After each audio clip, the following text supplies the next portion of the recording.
Hey everyone, this is Chris. You're listening to the Dad Regime podcast. This is part 2 of our mathematics podcast with Proffitt-White.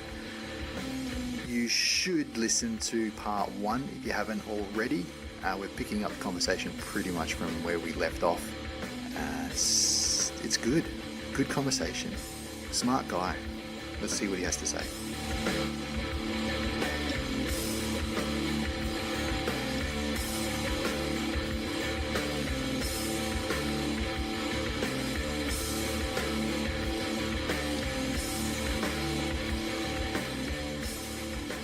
So we've touched on a lot of different things in that first part of the conversation. So perhaps we can be a little more focused with some of these areas now.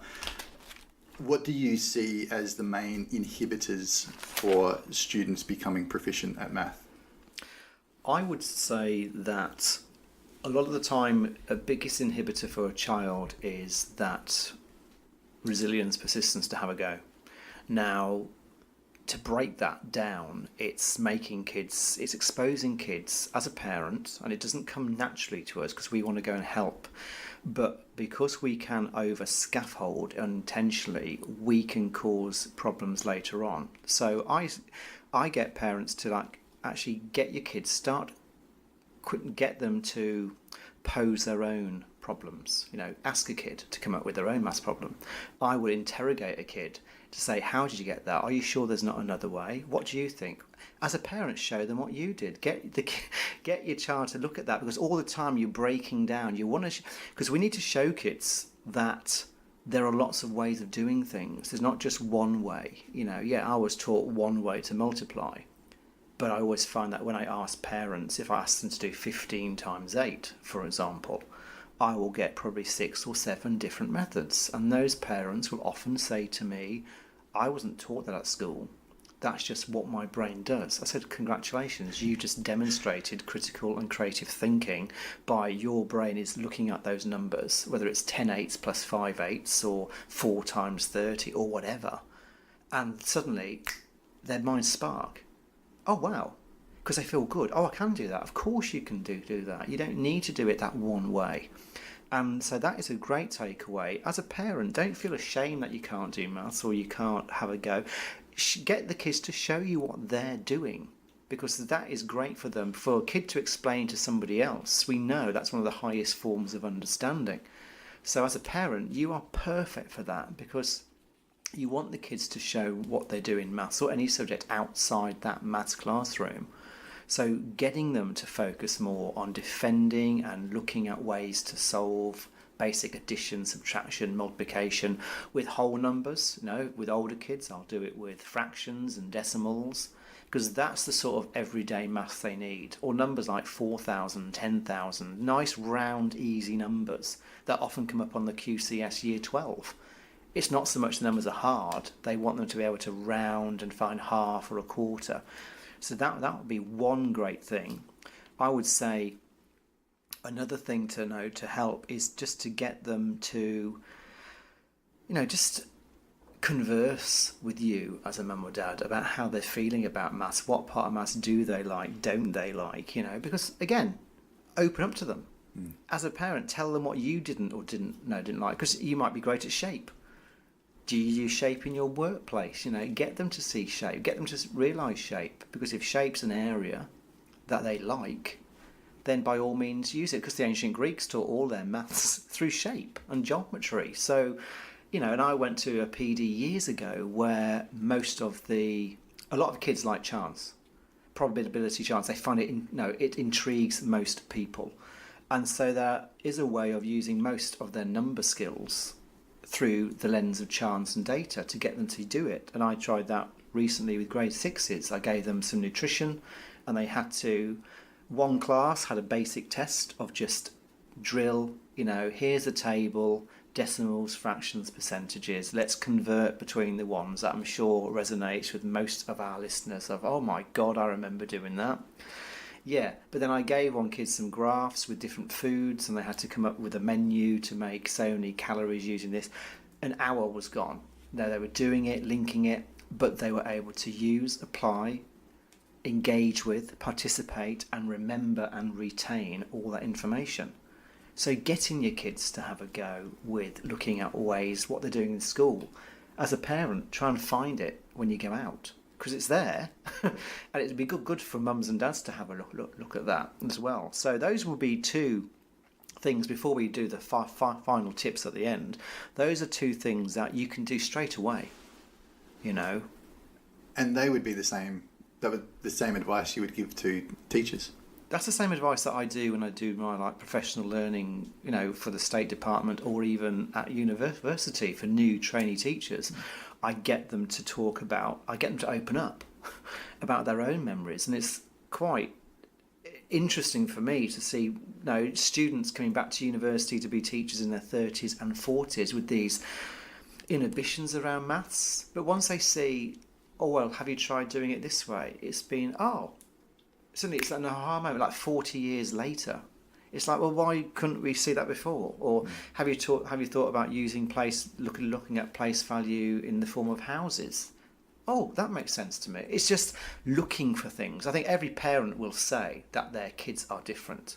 So why do we force them to do what we did? And as you said, Chris, before, surely my job as a parent who hated maths is not to teach it in the same darn way that put me off it in the first place. We should be embracing new ways of doing it, because we've got to trust that the system now has great ways of maintaining the rigour, but looking at which avenue of understanding will suit your kid. It has evolved. And it has evolved. And because we know that's what unis want, retention, application, thinking, reasoning, it's a win-win situation for all of us. What uni wants, perhaps you can briefly talk about mathematics in university, but I'm also interested in what you think mathematics education, what teaching degrees should be covering from a mathematics point of view as well. Well, I mean, we need to have, because the whole STEM agenda, you know, we know that there's not many kids, or there's not enough kids taking maths to that higher level of applied mathematics. So in Queensland, you know, the old Maths C, it seems to be fairly stagnant or slightly declining. Now, you know, the pipeline of that is to get kids much earlier on engaged with that, to actually enjoy what they're doing. So, you know, what universities want, they want them to have, you know, those concrete skills. And a lot of the kids in schools especially, there's often not enough time to go back and retain those information. I think a lot of that today with the new senior, we know that the way the assessment goes, a concern for teachers is how are we going to get kids to retain information from 6 to 12 months ago when they're used to a system that just teach, test, forget. And I said, well, hello, this is what we're on about. And universities have said we've got to keep these skills sharp, because a lot of universities have to offer extra classes just to polish up the basics. Now, you know, we need to make sure that those basics, you know, are there, so the universities don't have to keep polishing up the basics, because then kids get to university, they have to do an engineering course, but then they have to do an extra course to polish up the basics, which causes stress, which can lead to a dropout rate that's higher than it should be. So we could help the unis, I suppose, by just, you know, encouraging formative assessment, sending things home. As a parent, okay, your kid's year 12 are doing this, but can we keep these basics? Don't forget these basic skills, because that's what a uni wants. And even if it's not a maths degree, even in health, you know, they want these basic maths numeracy skills there, more so the kids to value them, not to be a surprise. Oh, I'm doing a medical course, you know, oh, why do we have to do index laws? You know, well, we need to get these kids, look, guys, this isn't maths, this is numeracy. And I think this whole dichotomy between when maths appears in another subject, it often shocks and disappoints kids. And it shouldn't, because that's why we do maths. I mean, for me, ironically, you think of maths and English are the two main foundation subjects of most schools, but we use them in life in the context of science or law or humanities or measurement. We never have, it's rare to get them raw. Obviously, maths is slightly different because you can take the high and applied maths up. But for a lot of kids, it's going to see maths and English in the contextualised form of the areas of their careers that they're going to use it. So if that's what they're going to use it for, we need to get kids used to seeing when maths appears, and that will help kids doing all these different courses at uni. I think it's not so much we have to like bring algebra down even further into school or things like that. I've read plenty on that. That doesn't actually work. It's just making sure kids value, when they're going to use this stuff, and to understand, yes, if you go into uni, this is the sort of maths that you need. I know there's lots of brochures out there, but I think we could do a lot more to help kids understand the links between what they are now being taught and where that's going to help them. So that would be a big thing. And then you said something else, and I've forgotten what you said. Education degrees. Yeah, I mean, again, education degrees, in my thing, all universities offer some great ones, and it's just the time. I think it's in their defence, it's the time that they've got with the kids on prac and getting the basics done. I mean, often there's not much time for, the theory side. Or a lot of things, it's like, well, just one term course on maths, one term course on English. It's trying to cram everything in, which is hard to do. And I think, to me, it's who they get on placement a lot of the time. It's like when push comes to shove. And my insight to that is, for the last 5 or 6 years, I've always done that beta conference where we get the new teachers. And what's fascinating for me, a quick analogy on that is, if you offer subject specific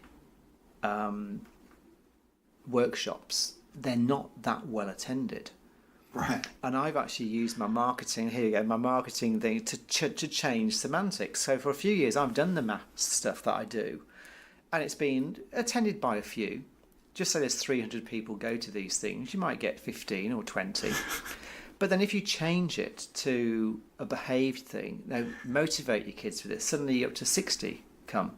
So it's fascinating. I mean, a colleague of mine once did a science one, went to beta, so he offered science. So with 300 people there, she only got 2 turn up. So it shows you, it's not that they didn't want it at that particular time. That wasn't a priority for these teachers in their first and second year. So with 300 people at this conference and 6 workshops per thing, only 2 went to science misconceptions in the primary years. And that just made me think, wow, this is quite interesting. So again, I now changed mine. I don't put the word maths down. It's more critical, creative thinking. Suddenly I get 60. If I change it to maths, I get 10. So if you want an easy couple of days, you're running math workshops.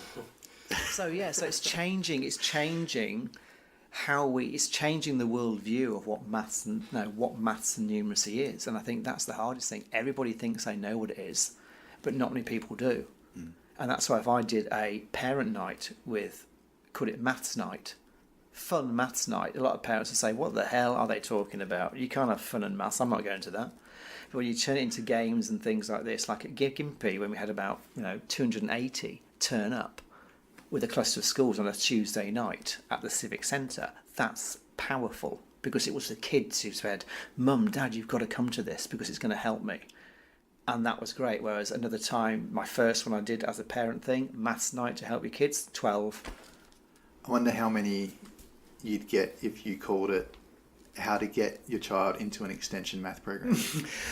If I wanted to, or send them to the moon, maybe. If I wanted to do that, I could. Do you know my first teaching school was Gympie Central? Okay. And in terms of getting parents on board, if I saw a parent and I was on the 2nd or 3rd story, it's a 3-story, two-story. But I was on the top anyway, and for me to actually make contact with a parent in Gympie, I saw one kid crossing the road to be picked up by his parents, so I actually ran down the stairs, ran across the road and knocked on the window, and the parent opened the door and I said, hey, I teach your kid, I just wanted to meet you, because they were looking at me like, what have I done? I'm like, carjacking. Hey, how are you? So that's how hard it is to actually get. So as you were saying, in Gympie to get 200 people, that's That's pretty I massive. mean, we had the kids come, and then we did one again 6 months later because the parents asked for another one on something else, and we had about 300. And it was just that whole thing, you know. It was just because I think when parents realise the barriers that this is actually going to help your kid, it's more than maths. And if I say maths again as a parent, I'm thinking, oh, why? I can't, and then it stops that parent from helping. It's almost like, you know, these are ways to support and extend your kid. If you can get that across, I think that is what we're looking for, because I can show, you know, it's like, so this is what a university wants, and this is how you as a parent can go home tonight and do it by changing what you say. It's just, to me, it's just changing your words and actions. By changing that, you can change your kid's mindset, you know, really, really fast to the advantage of that kid, you know, really can. Do we want to go into takeaways? Yeah, I mean, I would say the takeaways for me would be, you know, if we want to avoid, you know, this one focus, this sole focus just on your speed and your memory and your fluency. And I say that because that is important to a degree.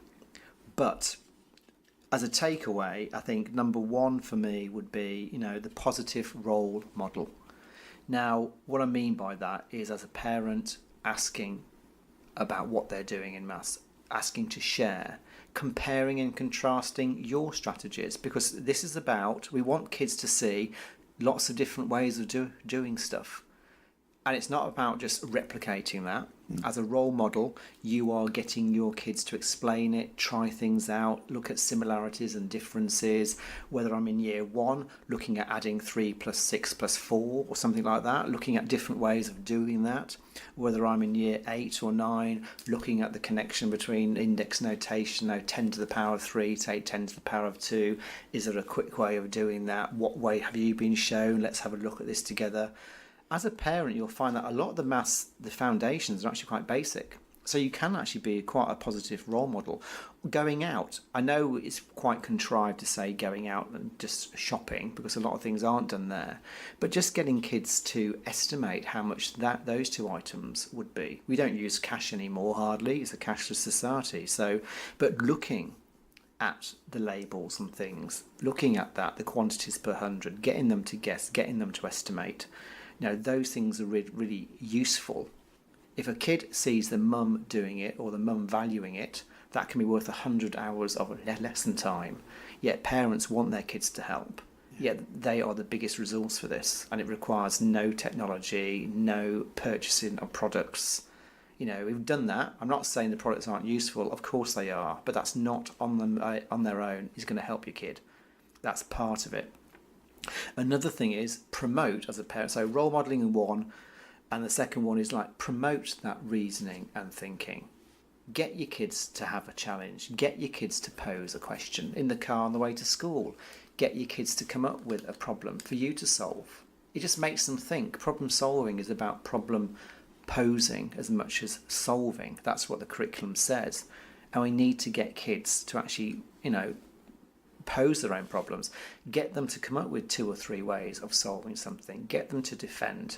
You're just getting them to talk, getting them to think about what they've just said, because that's going to benefit every kid. So that positivity with role modelling and that promotion of reasoning and thinking. And even as a parent, just making sure that you, I suppose, value why it's done differently. It's not helpful for a kid to hear just well, in my day we did it like this.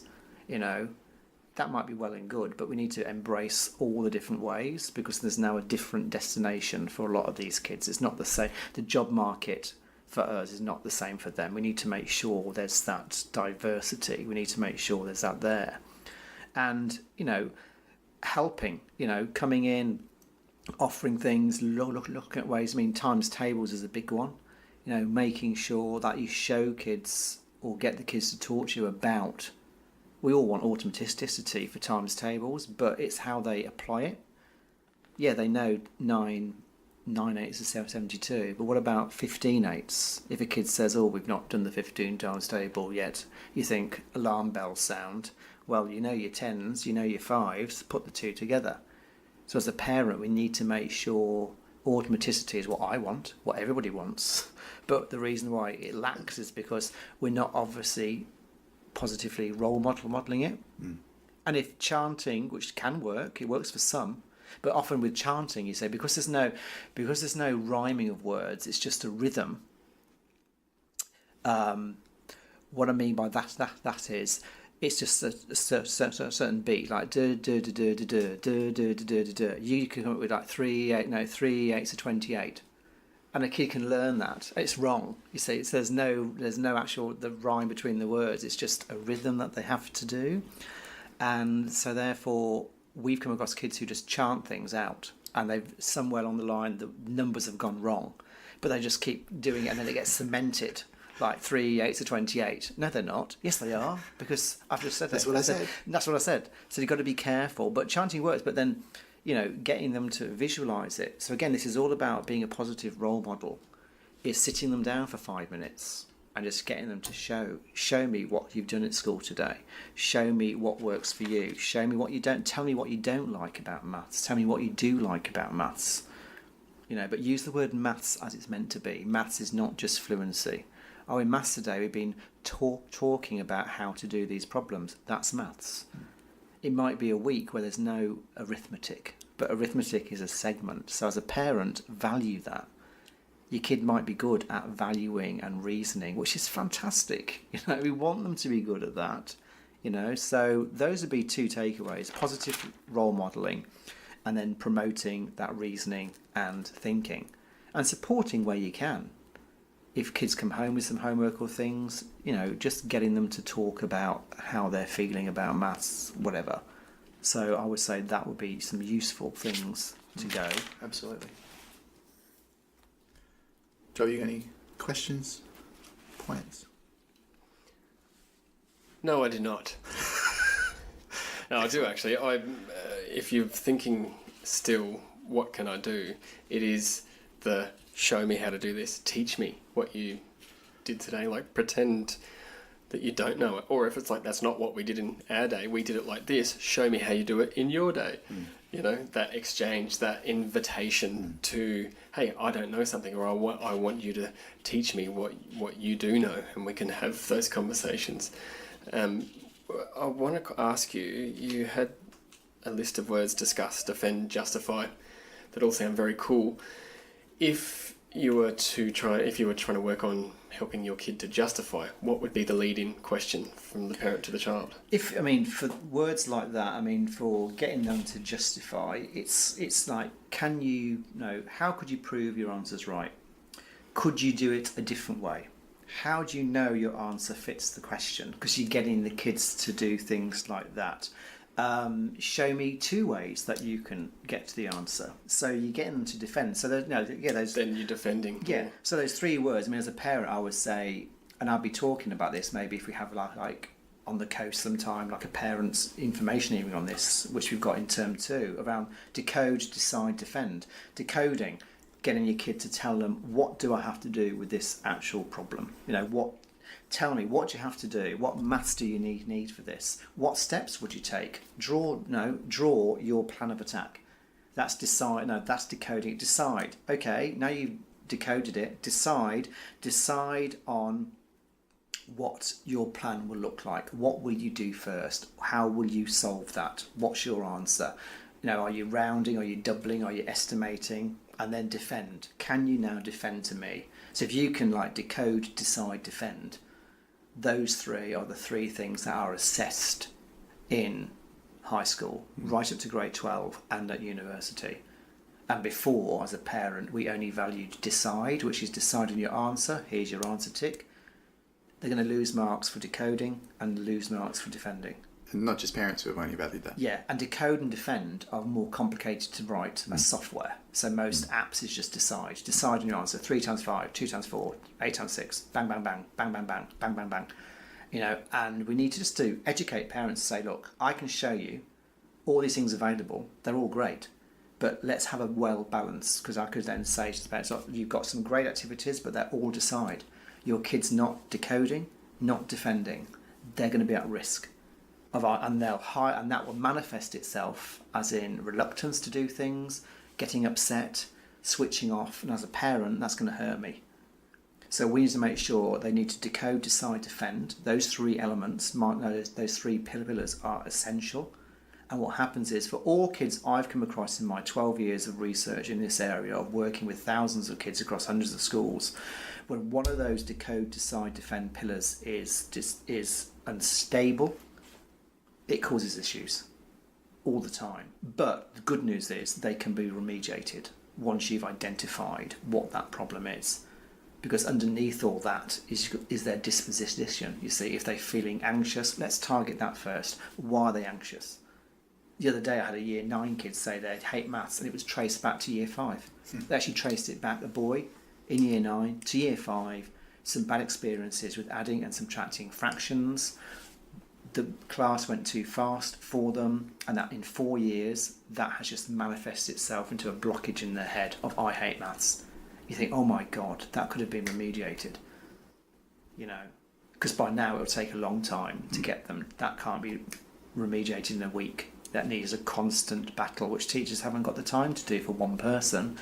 It's but at home, by knowing that now, which I spoke to their parents about, it's like, oh, so it's like, okay, let me now help you diagnose and remediate that problem. Try this with them. Try this. Try this. Try this.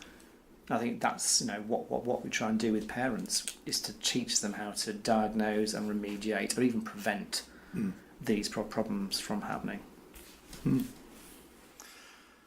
Well, unfortunately, I think we better wrap up. Rob, thank you so much for your time. It's been an absolute pleasure getting you to give us your insights today. You're welcome back. I'll come back whenever you want. Yeah, we can talk about British comedies. British comedy. It is nice to have someone with an accent as well. When Simon's not here, it's nice to continue that. Hopefully this will go up soon. And don't delete it, which has happened in the past. If it gets deleted, we just have to do it again. Let's do it again. We'll do it better. With better accents.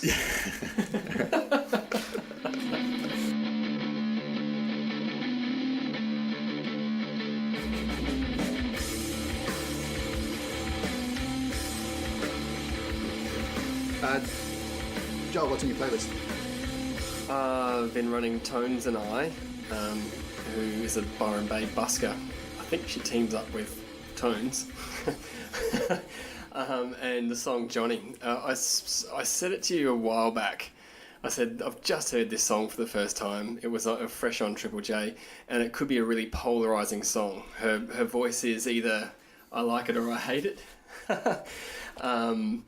And I had that lean to I like it, and everyone that I've played it to has had the same experience in, you can see how you might not like it, but you absolutely love it. The first 10 seconds, I was in the, I don't know.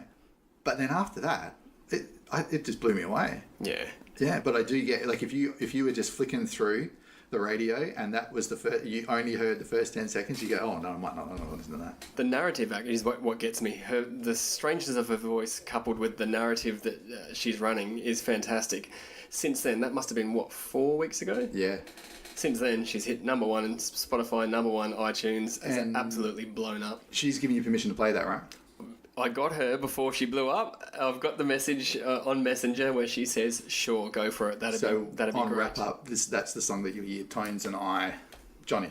Yep, Awesome. Johnny Runaway. I think is Johnny Runaway is the right thing, because it's made me smile, because that song about 7 or 8 weeks ago, I had a day at home doing some work, and occasionally I like to put on a Spotify list that's just modern. And it runs in the background, because when it runs in the background a few times, the songs click. And at the end of that day, I chose 6 to add to my 2019 playlist, and that Johnny Runaway was one of the ones on there. And then about 3 weeks ago, my 15-year-old daughter suddenly had it on her playlist. And I thought, yes, she's actually followed me, her Crossing dad, generations. on that one. And even in Melbourne last week, we made a family playlist. Each of my family could choose 25 songs as we drove around Victoria. And that was one that she was on. So you just saying that song, and it is, the chorus especially, it's really, really good. Yes. But now, I hate, it's one of those things, when they become really commercial, you sometimes think, damn, it's like Adele's album 19, we had all the time, and then suddenly everybody had it. Yeah. Like, it can be quite frustrating in a way. What's But on your no. playlist, Rob? Well, I'm going through a bit of a retro thing. I've started listening to like alternative on Spotify. They have alternative 70s, alternative 80s. So again, you just shove these songs on and you suddenly go, oh my God, I remember that song. So I've started to collect all these songs, and like, so now I've just gone back into a bit more of the Clash and the Cure and those sorts of ones that still sound, Portishead, that still sound really good today. So in my car, I have that, and on the way here, it was a 70s one. I think it was that the Bachman Turner Overdrive. You ain't seen nothing yet. Just I have, because I do a lot of driving. I have like a 60s playlist, 70s, 80s, retro, techno, modern, chill, and you just vary them all the time. But I like getting new stuff because there is quite a bit of new stuff out there that I love for sure. Chris? Thank you, Joel. I've got a podcast. It seems like I always have a podcast. Dr. Rhonda Patrick, Find My Fitness. I've first heard Dr. Rhonda Patrick on Joe Rogan's podcast, which is my news source for just about everything these days. But she's got her own podcast where she interviews scientists and researchers, mainly about fitness, and I'm trying to find my fitness. And so I found this really, really valuable. It's heavily nutrition based, but lots of all sorts of different topics that she goes into. But what I love about it is that she introduces each of the podcasts with a difficulty rating. So she'll say like, this is a 6 out of 10. You know, there's some scientific language that you need to get your head around, and almost gives you a glossary of stuff first. And every now and then it'll be like, this is a 9 out of 10. If you're not in this field, you might need to read up on this and this and this and this first. But it's great because That's then, fantastic. yeah, because then they don't dumb anything down. They just deliver. It's just her having these conversations with these scientists and researchers at their level. And it just makes me feel good that there are people much, much smarter than me having those conversations. That's it. We're done. Thanks, everyone. Bye.